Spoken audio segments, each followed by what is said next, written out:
It is the 6th of December 2022. A very warm welcome to Good Morning Uganda Extra with me, Sharon Chondisha, on UBC TV at exactly 3 minutes past 9 a.m. How are you doing? How is your day? I pray that you're blessed and that whatever you're touching multiplies and you get to go back home later in the day and feel like you've accomplished something towards your goals or something that actually makes you a better person.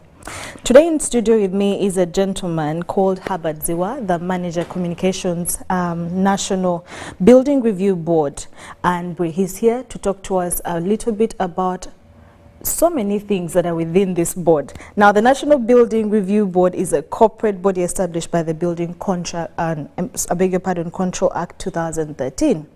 The board was inaugurated on October 2nd, 2018 under the Ministry of Works and Transport and is mandated under Section 9 of the Building Control Act 2013 to monitor building developments, to ensure design and construction of buildings are accessible by persons with disabilities, oversee and inspect the operations of the building committees, prepare and submit reports to the Minister on matters relating to this sector. However, has this been done? Is this practical? Do we still see buildings, or do we have buildings that are actually accommodating persons with disabilities? How about why are we still having accidents and buildings collapsing, yet we have this board?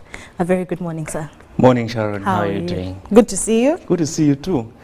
Now, we're talking about NBRB. Yes. What is this exactly? Maybe a little background. Wow. Thank you so much, Sharon. Good morning, Uganda. And thank you so much, UBC, for giving us this opportunity as the National Building Review Board, NBRB, to come and speak to the country about our mandate and what we are doing. Before I go into what you've asked me to do, I would like to first of all appreciate and thank the stakeholders who were with us last Friday on 2nd December 2022 at Imperial Resort Munyonyo as we launched the Building Industry Management System, a platform that is automating all the building control services. I'll go back to that. But to go straight to what you've asked, NBRB is a body corporate, as you've said, under the Ministry of Works and Transport. This board was inaugurated on 2nd October 2018. And it came into being after Parliament in 2013 passed the Building Control Act. The Building Control Act consolidated all other legislations that were existing before 2013, and these legislations were regulating the building sector. Before the Building Control Act came into being, the sector was regulated by laws scattered in different legislations. We had the Public Health Act of 1935, we had the Environmental Act, we had the Safety and Occupational Act, and very many others. So government thought it wise in 2013 that since this sector was growing on a very fast speed, that they should come up with one legislation, harmonizing all other legislations to regulate this sector, because it was growing. So that's why we had the National Building Review, the Building Control Act 2013 being passed by Parliament. So after that, 5 years later, the National Building Review Board came into being, and its mandate is stipulated under Section 9 of the Building Control Act. Our mandate is straight and clear. One, we regulate building developments across the country, both private and government. Buildings are classified, as we shall explain. Secondly, our mandate is to ensure that all buildings, especially those that are public, have access to persons living with disabilities. Do we have lifts? When I was coming in here, I saw a lift. Yes. So I was like, okay, UBC is compliant. The other mandate is to ensure that we supervise the operations of the building committees. Each and every urban and local authority must have a building committee. The building committee regulates building developments in that specific jurisdiction. For example, in Kampala we have the building committee for Kampala. In Masaka City we have the building committee for Masaka City. In Luwero, we have the building committee for Luwero. Equally in Guru, Arua, Lila, we must have building committees. So our role at the national level is to supervise the operations of those committees.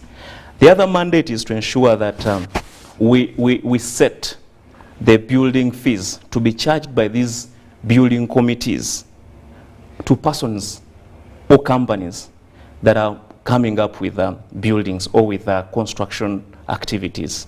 So we ensure that we set the fees.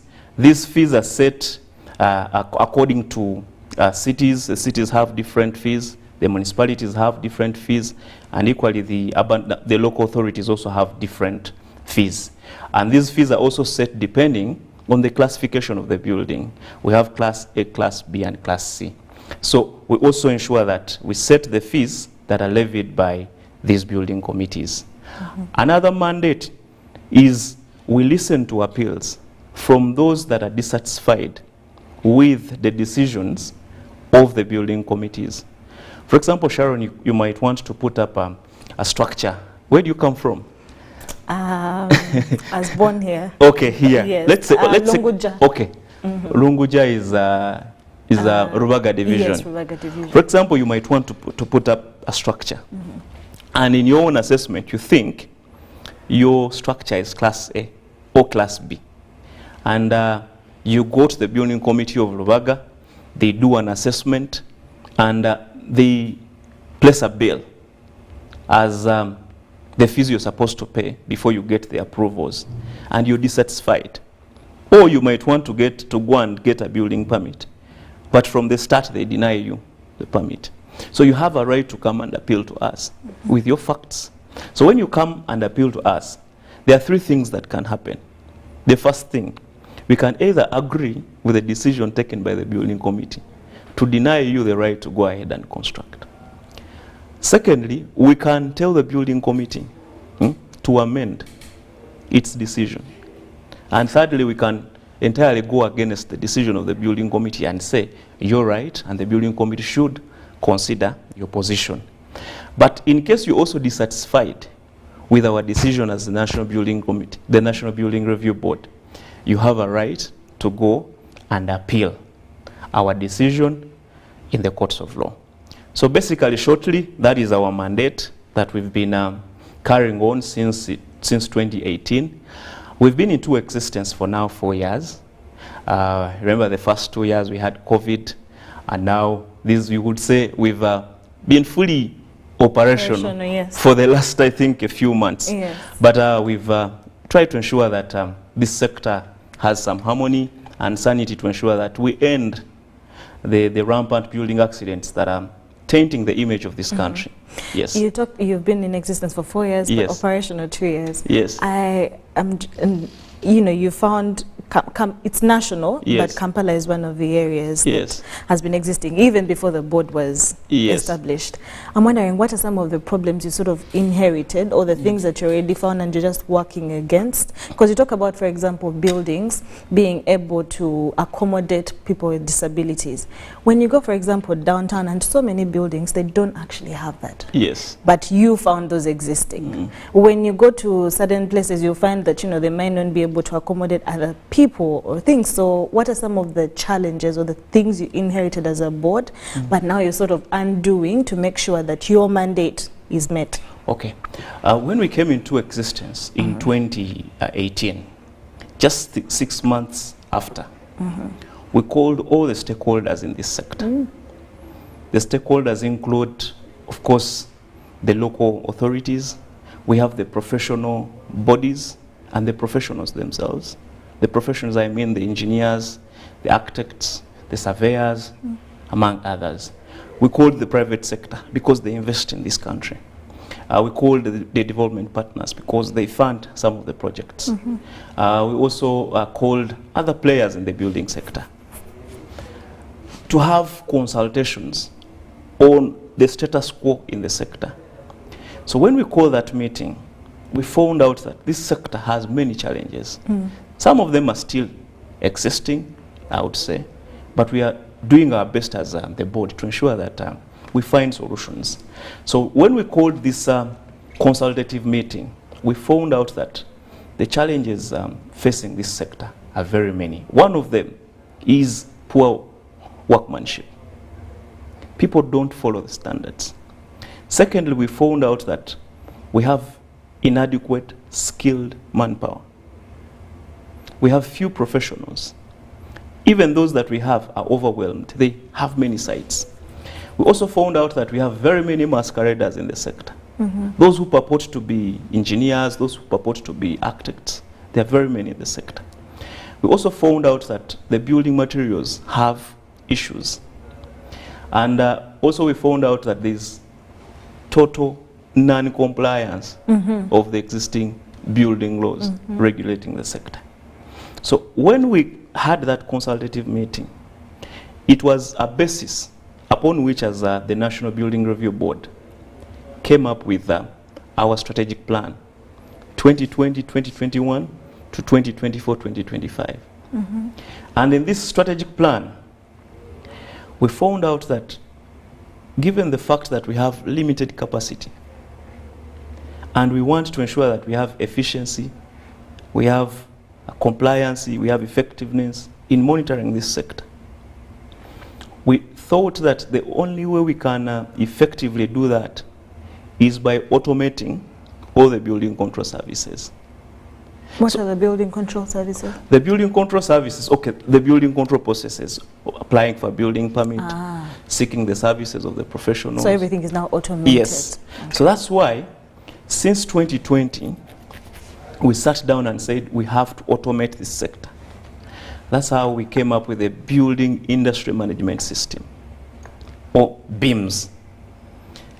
The building industry management system is a platform that is now digitizing all the building control processes, right from building permit and occupation permit application. You can now do that online.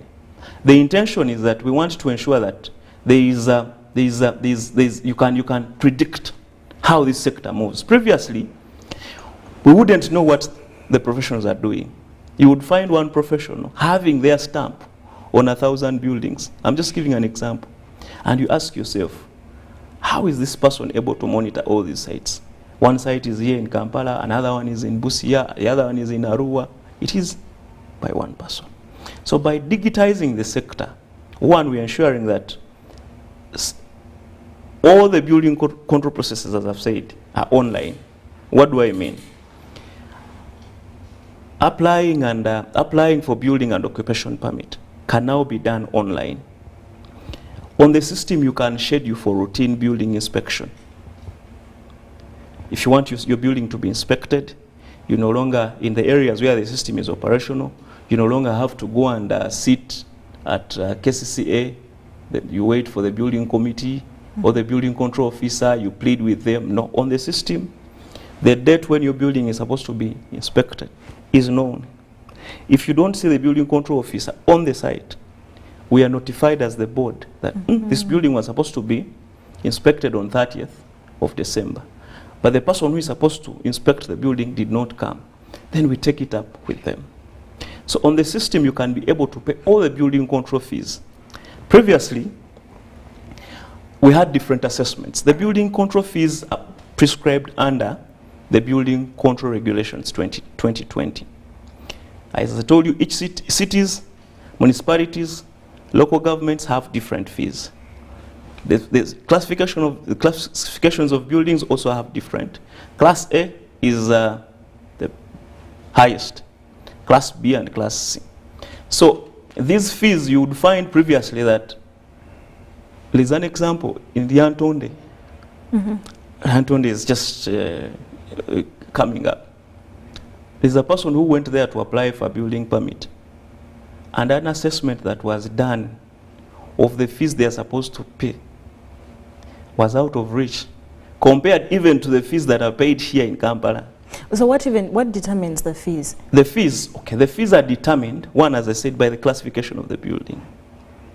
The fees are determined by the square meters and the length, the height of the building, depending on Class A, Class B, and Class C.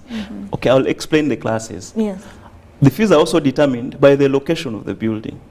As I said, the fees charged in cities are different from the fees charged in municipalities and those charged in local authorities. Of course, those charged in the cities are much higher than those charged in local authorities. So on the system, on the why don't we have a standard fee? No, because the levels of development are different. For example, you cannot tell, because here, Kampala, most of the areas are now commercial. There is business. Yes. You can't tell the person who is developing here, for example, to pay 1,700 shillings per square meter. And you tell someone who is putting up the same structure, for example, in a Kabong, pay the same. The levels of business activities are different.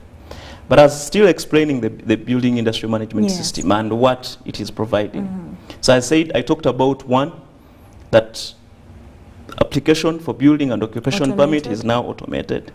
You can schedule for routine building inspections. You can now pay building control fees online. Do you get my point? Yes. Aside from that, you can commit the services of all the professionals on the system. Previously, as I said, there were very many masqueraders in this in the sector. Someone purporting to be an engineer. You've had people calling them engineer. Yes. Engineer on site. Yes. Engineer wangi. There's a building that collapsed in Machindi. When we carried out our investigations, we found that the person who was purporting to be an engineer was a P3 dropout. Oh my God. But because they had, for over maybe 10, 20 years, they were supervising different sites, they had gained a little bit of hands-on experience. And no one knew this And or noticed? yes, the developer had trusted them with such a site. So when the building collapsed, and it killed like 5 people, we found out that the person who was purporting to be a professional or an engineer was a masquerader. So on the system now, if you're Sharon, if you're a developer and Ziwa claims to be an engineer, you just go on the system. All these professional bodies, the professional body for the engineers, for the architects, for the surveyors, have given us the names of all registered professionals licensed on the system. So if Ziwa claims to be an engineer, you just go on the system, put in my name. If I'm not on the system, Don't trust me. don't trust me. I'm not registered. So all the professionals are now on the system. And to make matters worse, there are those professionals who have been giving their stamps, who have been stamping different drawings or plans without authenticating them, without scrutinizing them. Now, if you stamp someone's documents as an engineer, you take criminal liability. In case the building collapses, It's on you. we come for you because we know you. So the engineers are now, the professionals are now very careful and cautious on the decisions they take. In fact, we've had cases where the engineers or the professionals advise the developers to do certain things. And when the developers go against the advice of the professionals, we've had some professionals step out of such sites because they don't want to take criminal liability in case a building collapses. So they step back.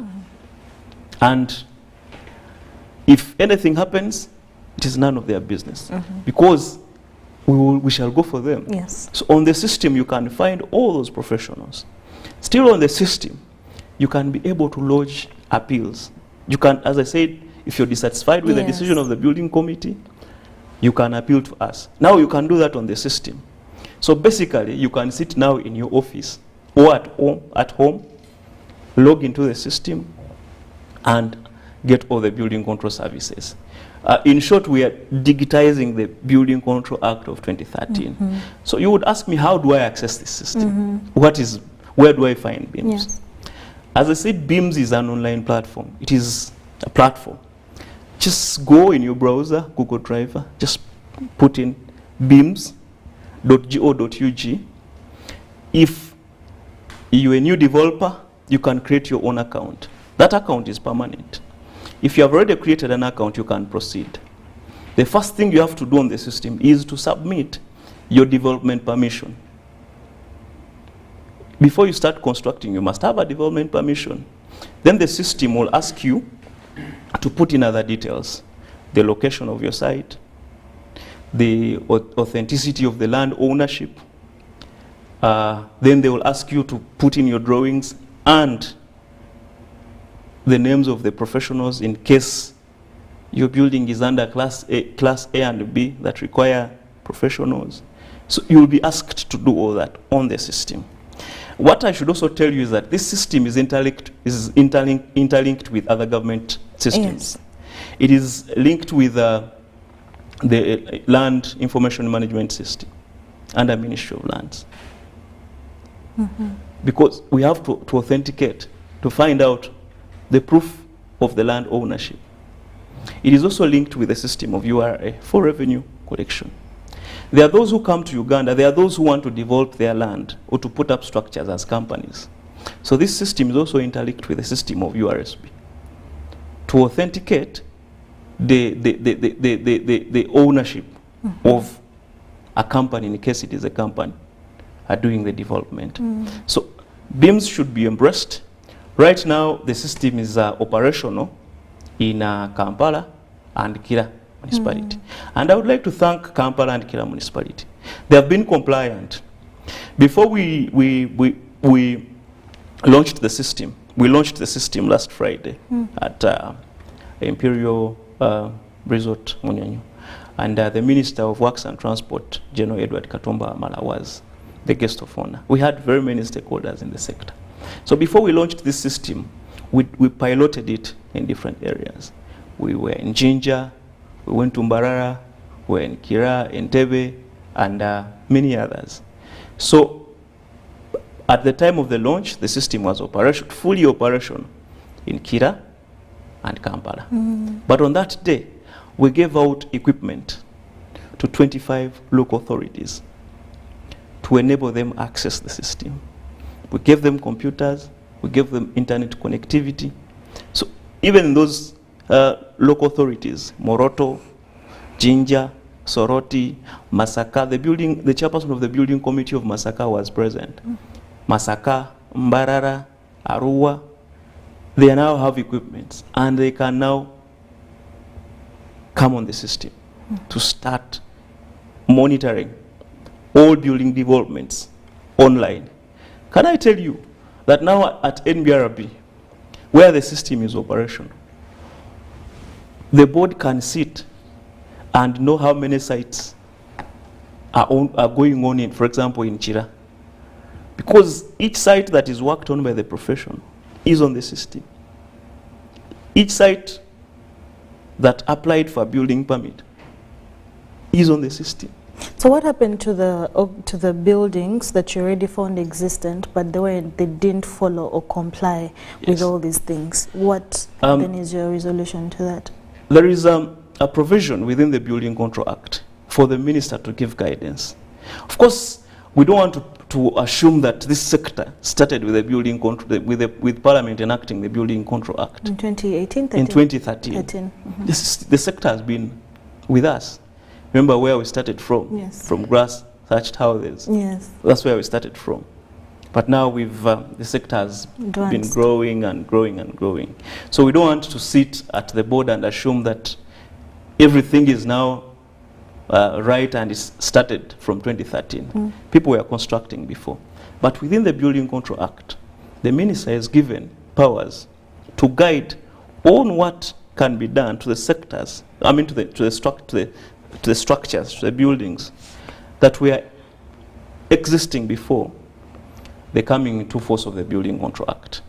And I would say in some areas, some structures have been put down by the developers themselves because they find out that these structures maybe no longer fit the times, no longer fit the growth of such areas, and they ensure that they now comply when they are putting up new structures. So the minister in the Building Control Act has the powers to direct or to guide on what can be done on the structures that existed before the coming into force of the Building Control Act. Have you yet touched, or has the minister guided on any buildings? Not yet. The minister has not yet given us guidance. But what we ask the building committees to do is to monitor. Of Of course, if you find a building that is in a very sorry state, the building committee should guide that this building is a danger to the public and should be put down. You don't need guidance from the minister, because as a committee you have powers to determine the structural integrity of a building. Have any buildings been presented to the minister for review? Not yet, but the building committees are doing an assessment. Okay, of the buildings? Yes. Okay. Yes. You talked about classification of buildings. Yes. Can you please get a little bit more into that? Now, under the Building Control Act, buildings are classified in 3 classes. We have Class A buildings. These are complex structures. These are like UBC now.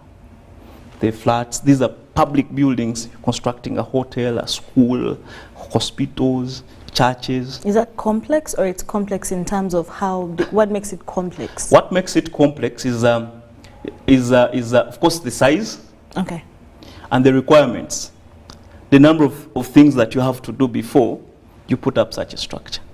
So that's Class A. These are complex structures. In most cases, they go 12 meters high. Those are those are complex structures under Class A. We have Class B. These are also, you would say, these are storage buildings. For example, you're constructing a bungalow and what have you. Those are Class B structures. But the difference between Class A and Class B, you will find that Class B, these are structures that don't go beyond 12 meters high, but go beyond 32 square meters on the floor. Okay. Those are Class B structures. And these Class B, sometimes, if you don't have quorums, you don't need to go for the services of engineers. You can have the architect doing the plan and what have you, and you proceed. Then we have Class C. These are small structures of 32 square meters and below. You're putting up your 2 rooms, putting up a kiosk on the roadside. Those are Class A structures. So most Class A structures are now found in a Greater Kampala metropolitan area, because this is where massive development is taking place. Yes. Okay. And so do you need, I think you talked about permits. Yes. So who needs a permit within these classes? Okay. Whoever is putting up a building needs a permit. Even Class A? Yes. But of course, I say the requirements for accessing that permit are different. For example, the requirements of someone who is putting up a Class A structure are way too high. You must have your drawing certified by a structural engineer. Sometimes you need the civil engineer, the electrical engineer. The fees are different, but everyone requires a building permit. Can I tell you another thing? You also need an occupation permit before you enter your building, because the building committee and the building control officer must come at the completion of your building and certify that this building met all the requirements as stated under the Building Control Act before you can be allowed to access the building. Because if we don't do that at the end, some people go against what we prescribed under the law, and within 2 weeks someone has finished constructing a building and it is ready for occupation in their own assessment. So we have to be there and give you a permit, an occupation permit. Some people skip this because after the completion of the building, they just go and start occupying it. But you must have that occupation permit. I think we'll get more into the occupational permit, but right now we'll take a short commercial break. We're still talking about buildings, and we're talking about the National Building Review Board that is supposed to help or make sure that the standards that are supposed to be followed for us to have safe buildings and for us to develop, I think, in the right way. Yes. Yes, we'll look into that and more. Let's take a short break and we'll be back.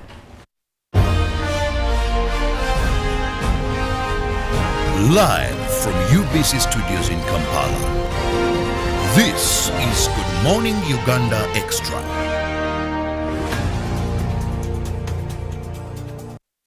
It's our mission to secure your money. Protecting your money is as important as earning it. It is for this reason that the Deposit Protection Fund of Uganda, DPF, was established by the government of Uganda to provide deposit protection to customers of regulated financial institutions. In the unlikely event that your commercial bank, credit institution or microfinance deposit-taking institution fails, the DPF will pay you up to 10 million Uganda shillings. Keep your personal information such as national identification number, mobile phone or an alternative bank account updated with your banker. Terms and conditions apply.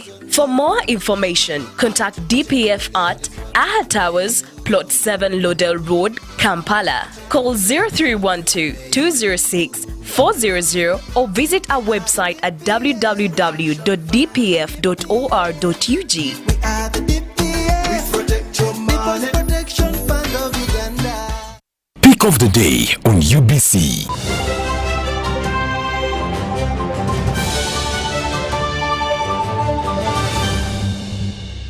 Was brought to you by Simply make a small deposit of 99k and pay the balance mpola. You can pay in daily, weekly or even monthly installments while you enjoy your new phone.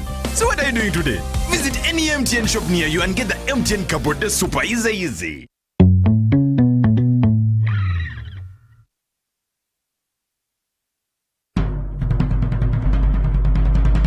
The Ministry of Health informs the public that there are confirmed cases of Ebola in Uganda. We, however, urge the public not to panic as the situation is being managed. The Ministry of Health further reminds the public to be on the lookout for any persons who may show signs and symptoms of Ebola. These include high body temperature, abdominal pains, diarrhea, vomiting, bleeding from the body openings such as the nose, eyes, and mouth. Please inform the nearest health worker immediately if you see anyone with these signs and symptoms. To prevent Ebola from spreading further, please take the following preventive measures: regular washing of hands with water and soap, avoid handshaking and hugging, avoiding any contact with any suspected Ebola patients. Any person who dies suddenly should not be buried but reported to the nearest health worker or LC1 immediately. For further information, please call the Ministry of Health toll-free number on 0800-100-066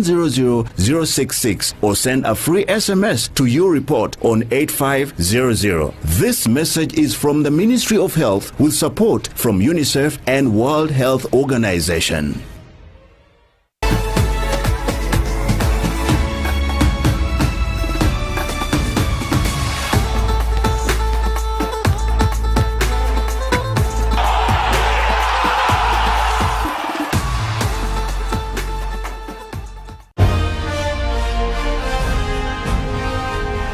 Live from UBC Studios in Kampala.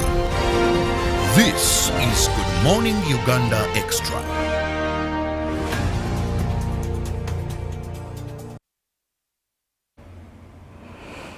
Welcome back from that short commercial break. We're still talking about the National Building Review Board, their mandate, and are they really following up to make sure that all those things are put right for us to have a safe place to buildings to accommodate everyone, are the fees fair to everyone? They have an automated system. Is it really playing its role, and is everything going on?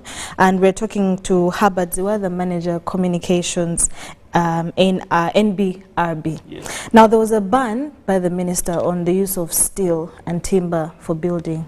Yes. What was that about and why? Okay. Thank you, Sharon. In 2020, our investigations department started an investigation on this new building method that was being quickly adopted by Ugandans. And this method has now come to be known as steel, timber, concrete, composite method. In short, it is STC.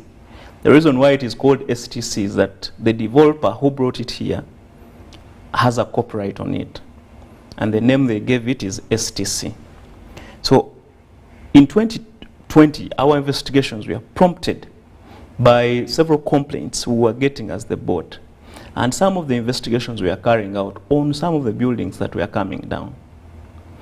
And we found out that one of the causes among many others, of these buildings collapsing was the use of this new method. So our team went into a study to find out exactly what is about this system, this new method. You've seen many structures coming up, especially commercial structures, along several roads leading to Kampala, where a developer puts steel, simple terms, the metals, then they lay the timber and steel as their slab. They put a katimba, let me call it so, and then they start putting concrete. They don't put metals or mitaimbwa, they just proceed. You've seen that method. So after that study, we found out that this method, as of now, is not safe. And it is a risk to the lives of Ugandans. Why did we say so? Our investigations found out that at this moment, we do not have the skilled manpower to undertake this method. Not the skilled manpower in the sector. No, we have the engineers, but the skilled manpower to undertake that particular system, as of now, is non-existent.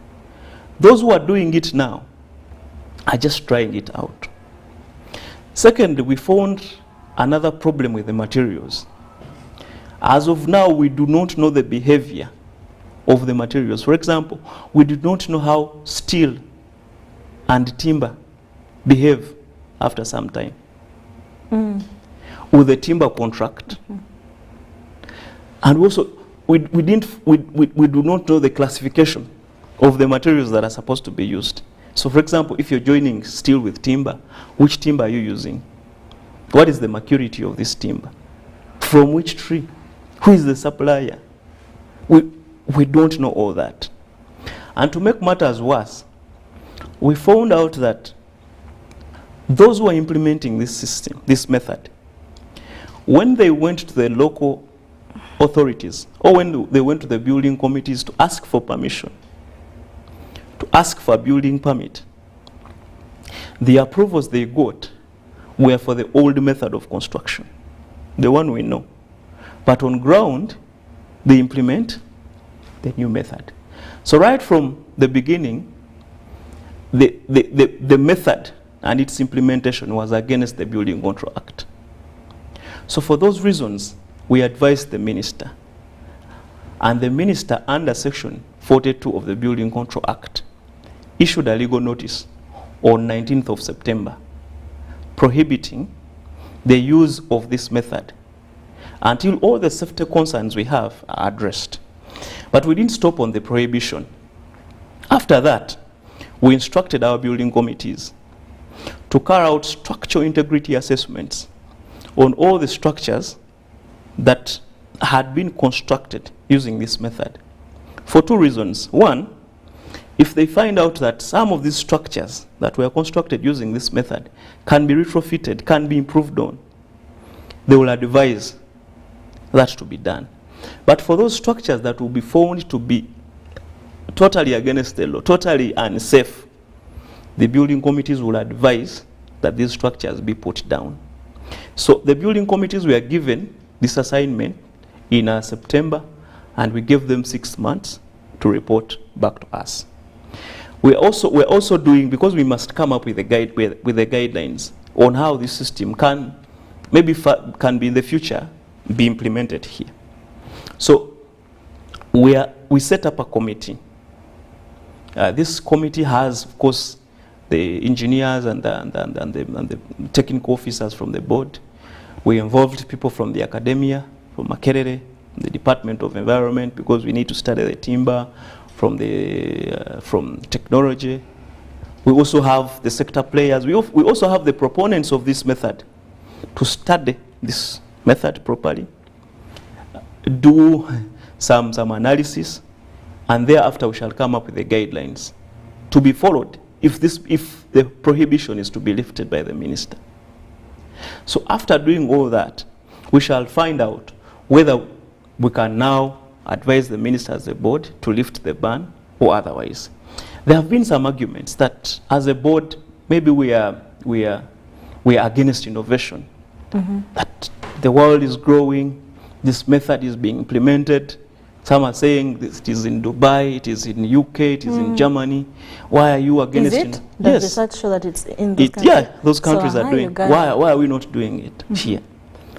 Yes, we want to come up with technology or with a building method that fits our environment, that fits within Uganda. We don't want people to just copy things there and dump them here. If it is the case of copying, are we sure we have the same level of skilled manpower like Dubai, like UK? Do they use the same materials and quality? Are we having the same steel? We still have issues with the building materials and their quality. So you can't just allow a method because someone has gone on YouTube and has seen, maybe in Dubai they are joining steel and steel with timber, and then they come here and start implementing. Like which kind of steel? Which kind has of steel? Been researched? Yes. Has just been researched? Yes, which kind of steel are we using here? So we are not against innovation and the transfer of technology. Yes. But we want that to be done within our environment. But if it has worked for me once, why are we then prohibiting right now? Where? Yes. Someone might be thinking, but I built my building, my first building like that. Yes, you or see. I did that, so. You see, a building, and it worked, a building and it is, still is like a human body. You can choose not to take care of your body and be well for now. But how about 5 years from now? How about 3 years? Will it be okay? So the building sometimes behaves like a human body. If you don't take care of it, it is just a matter of time. Collapses. Still, there were those who are arguing that this method is very cheap.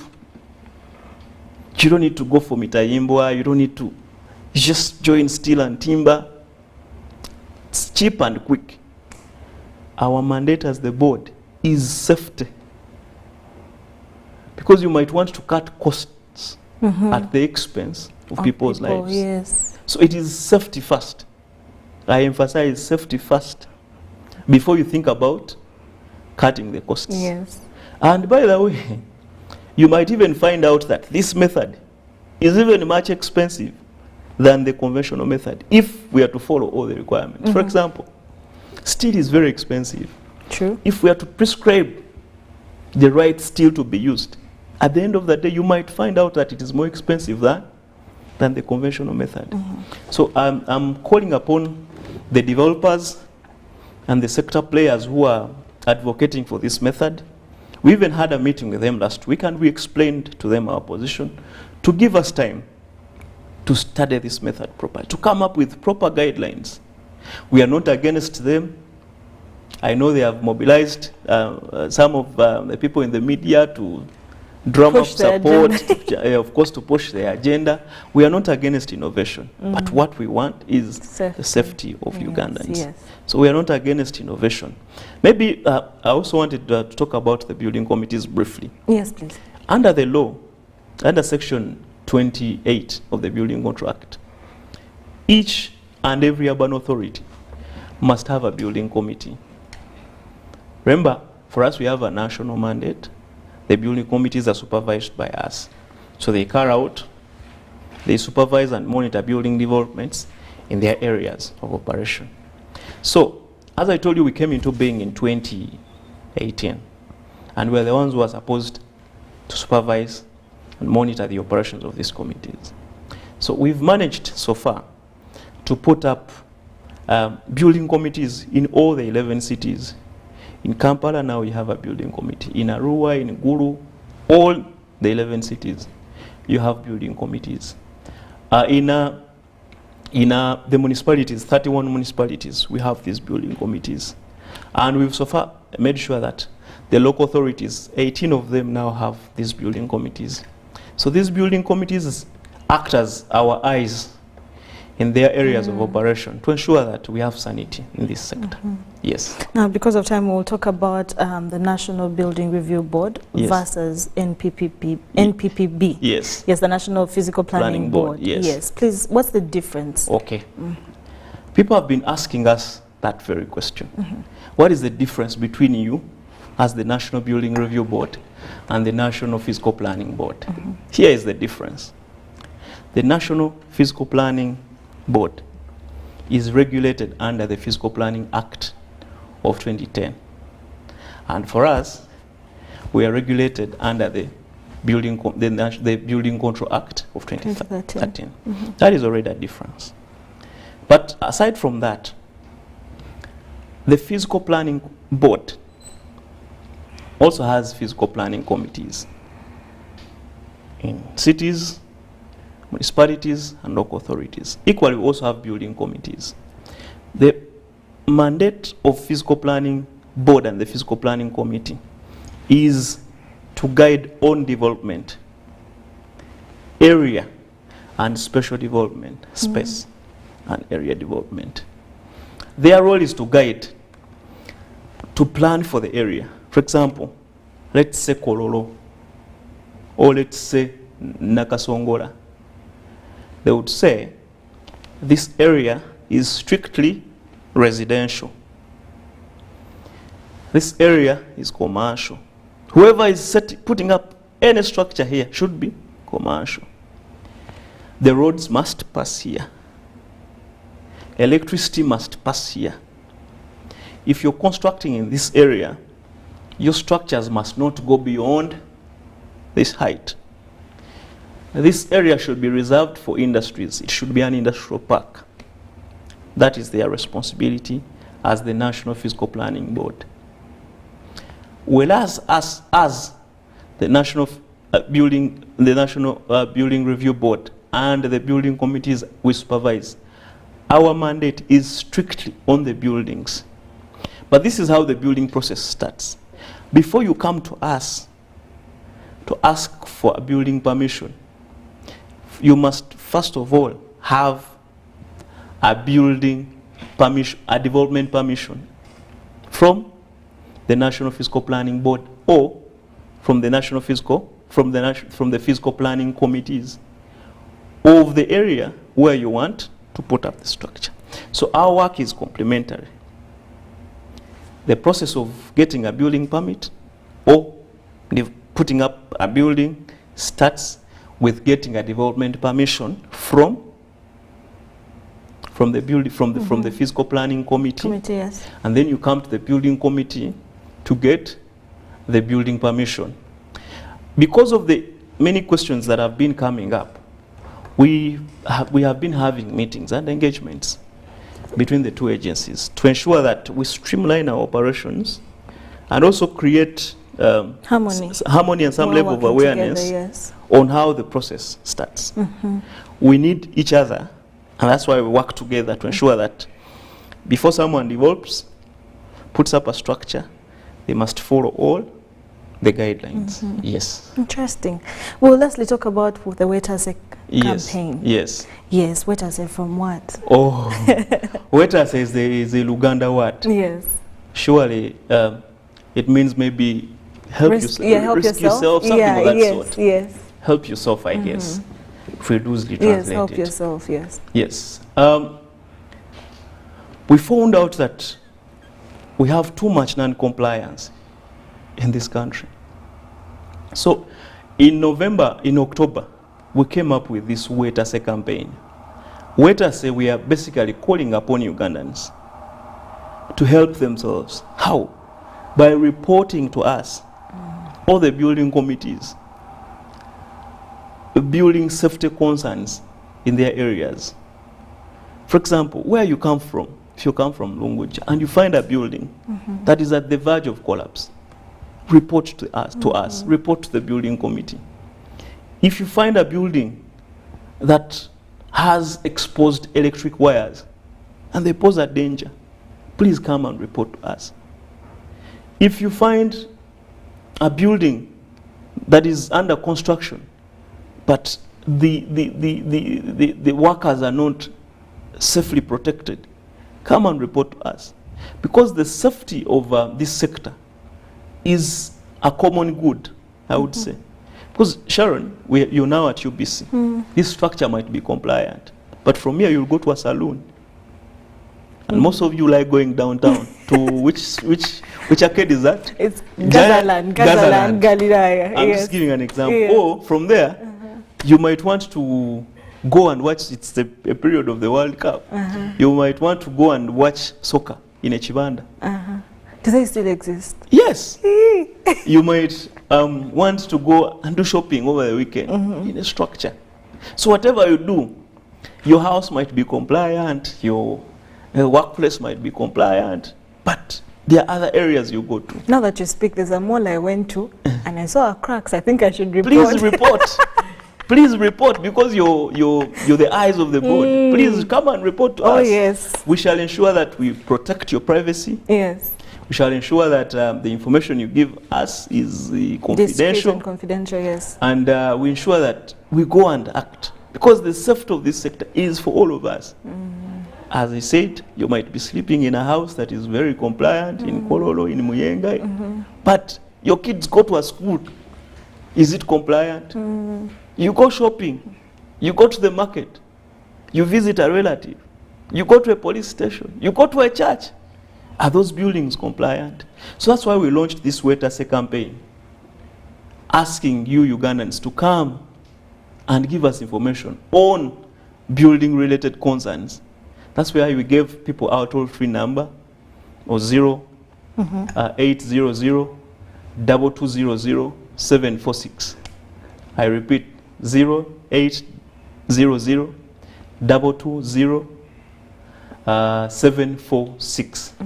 That you come and report to us. You can also visit our social media platforms. Yes. We are there. We are on Twitter at nbrb.ug. We are on Facebook. You can visit our website. Ensure that this sector is well monitored. The safety of this sector is a public good. Yes. You can't do away with it. Because if we sleep, if we don't support NBRB as the public to monitor this sector, we are living on a time bomb. Thank you so much, Mr. Ziwa. Any last remarks? Any last remarks? Yes. I would like, first of all, to appreciate our mother ministry, the Ministry of Works and Transport, for the support they have given us, especially towards the development and the launch of the building industry management system. I would also like to appreciate NITAU Uganda. They gave us the manpower to start developing this system. And lastly, I want to call upon the sector players, the professionals, MDAs, the developers, the private sector, and even Ugandans to support us, support this sector. Embrace the regulations we come up with, embrace the changes, embrace the building industry management system, a platform that is digitizing all the building control services. Lastly, to UBC, yes. Thank you so much for giving us this platform as the National Building Review Board to come and speak to Ugandans. Thank you so much, Mr. Ziwa. That's Mr. Ziwa, Herbert Ziwa, the Manager Communications, yes. National Building Review Board. Yes. Safety is very important. There's a campaign, Wait Ase campaign. Please be the eyes of the board for a safe Uganda. Thank you so much for watching. My name is Sharon Chomjisha. A very good morning and a blessed day. Bye-bye. Live from UBC Studios in Kampala. This is Good Morning Uganda Extra.